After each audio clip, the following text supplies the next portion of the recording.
Halo, selamat datang di channel obrolan manajemen dan bisnis. Kali ini kita membahas topik apa itu leadership dan cara mengembangkan kompetensi leadership.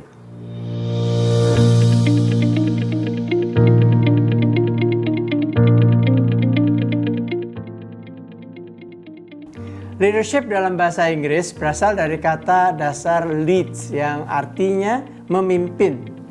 Jadi, leadership atau kepemimpinan ialah kemampuan seseorang untuk memimpin atau kemampuan untuk mempengaruhi orang lain.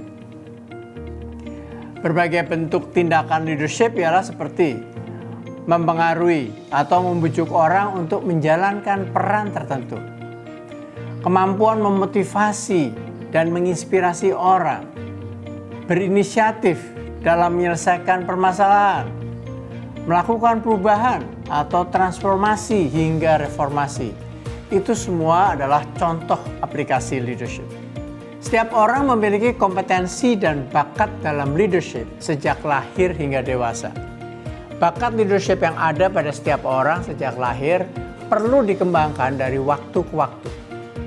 Beberapa elemen kompetensi dasar pada setiap orang perlu dikembangkan agar dapat mewujudkan kompetensi leadership yang kuat. Elemen dasar tersebut terdiri dari dua kelompok, yaitu kompetensi intrapersonal dan kompetensi interpersonal. Apa yang dimaksud kompetensi intrapersonal? Yaitu kemampuan mengembangkan nilai-nilai diri atau kemampuan untuk memimpin diri kita sendiri.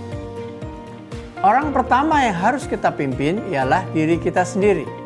Agar berhasil memimpin orang lain, maka kita harus berhasil memimpin diri kita terlebih dahulu. Untuk itu, kita perlu mampu mengendalikan kecerdasan emosi, hasrat, dan nafsu diri.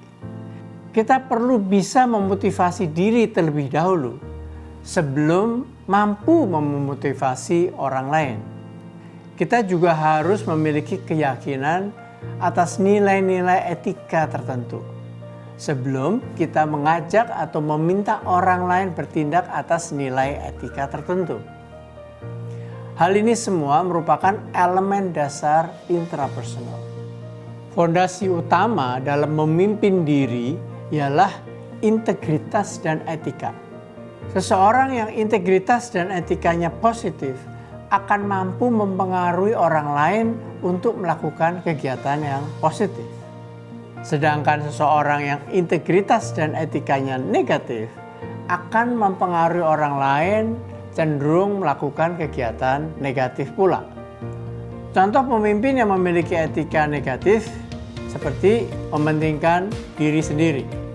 Mereka akan membawa orang lain ke arah negatif seperti pimpinan bandar narkoba, pimpinan preman, kelompok penjahat, koruptor, dan sebagainya.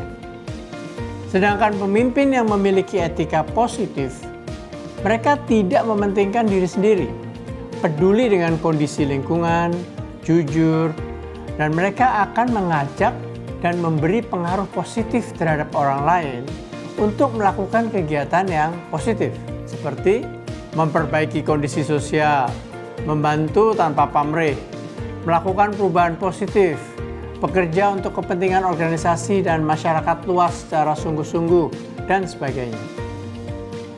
Jadi, langkah awal dalam pengembangan leadership setiap individu bermula dengan pengembangan intrapersonal, yaitu pengembangan berbagai elemen nilai diri seperti integritas, etika, perilaku, sikap, mental, pola pikir, kepribadian, moral, akhlak, dan sebagainya. Kekuatan intrapersonal merupakan aset utama dalam memperkuat leadership setiap orang. Ibarat seorang pemain sepak bola atau olahragawan apapun harus memiliki kekuatan fisik dan mental yang kuat untuk menjadi juara. Hal itu adalah menjadi bagian dari intrapersonalnya. Langkah pengembangan elemen leadership berikutnya ialah pengembangan interpersonal.